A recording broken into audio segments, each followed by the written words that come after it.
ஒரு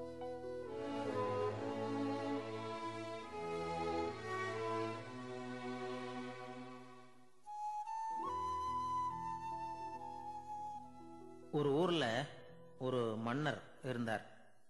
ஒரு நாள் அவருடைய அரசவைக்கு ஒரு ஓவியன் வந்தான். அவன் சீனா தேசத்திலிருந்து வந்தவன், தாவோ சிந்தனையாளன். அவன் அங்க வந்து மன்னர் முன்னாடி நிக்கிறான். யாரும் செய்ய முடியாத ஒரு காரியத்தை என்னால செய்ய முடியும்னா. இவன் இப்படி சொன்னதை கேட்டதும் ஏற்கனவே அங்க இருந்த அரசவை ஓவியன் ஒருத்தனுக்கு கோபம் வந்துட்டுது. இதோ பாரு, இப்படிலாம் பேசக்கூடாது, நான் வேணும்னா உன்னுடைய சவாலை ஏத்துக்கிறேன் அப்படின்னா. நாம 2 பேரும் ஓவியம் தீட்டுவோம், அதை பார்த்துட்டு நம்ம 2 பேர்ல யாரு சிறந்த ஓவியன் அப்படிங்கிறத மன்னரே தீர்மானம் செய்யட்டும், என்ன சொல்ற அப்படின்னு கேட்டான் அவன். அவனும் சரின்னு ஒத்துக்கிட்டான். போட்டி ஆரம்பமாச்சு. அரசர் அவங்களுக்கு 2 சுவர்களை ஒதுக்கி கொடுத்தார். 6 மாச காலம் அவகாசம் கொடுத்தார். 2 ஓவியர்களும் அவங்கவங்க வேலையை ஆரம்பிச்சாங்க. இரவு பகலா வேலை செய்ய ஆரம்பிச்சுட்டாங்க.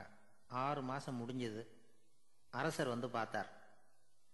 முதல்ல தன்னுடைய அரசவை ஓவியர் தீட்டி இருந்த ஓவியத்தை பார்த்தார். ரொம்ப பிரமாதமா இருந்தது, பாராட்டினார்.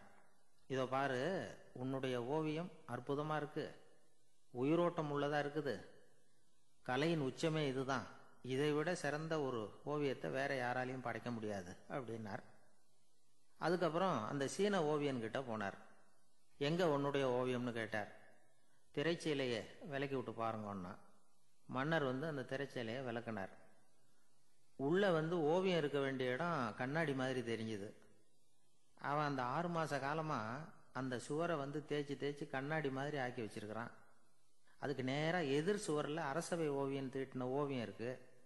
அது எதிரில் இருந்த இந்த கண்ணாடியில பட்டு பிரதிபலிக்குது. மன்னர் யோசனை பண்ண ஆரம்பிச்சார்.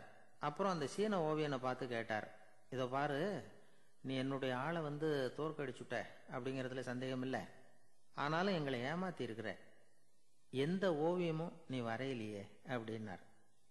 அரசே, இதுதான் உண்மையான ஓவியம், உயிருள்ள ஓவியம்.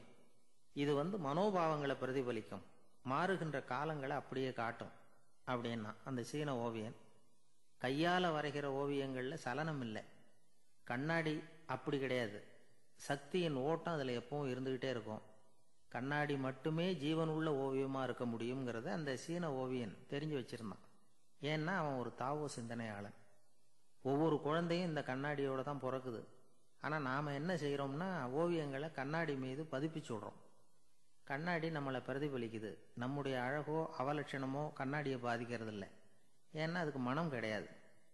கடந்து போன வினாடியை பத்தி அது சிந்திக்கிறது இல்லை.